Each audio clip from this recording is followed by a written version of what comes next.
Welcome to Burlap Teachers. Enjoy the video. You start by preparing both devices.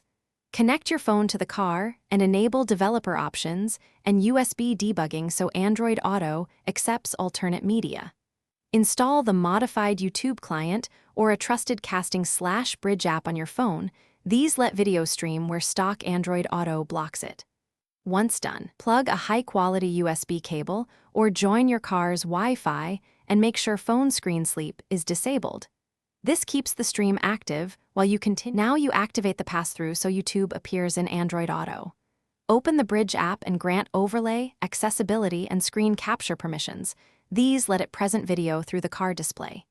In the app settings, enable video pass-through or car mode, then choose YouTube as the source. Once configured, launch Android Auto, navigate to media or third-party apps, and you should see the YouTube interface. If it's slow, toggle screen capture permission and retry, so the app renegotiates the stream. Finish by confirming playback and controls work reliably. You should test audio routing to car speakers and ensure touch controls or steering buttons respond. If video freezes or black screens, restart Android Auto, replug the USB cable, or reconnect Wi-Fi to force a fresh session.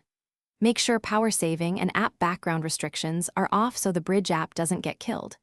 One key tip: if the car blocks video after updates, reapply permissions in the Bridge app and restart both phone and head unit to restore functionality.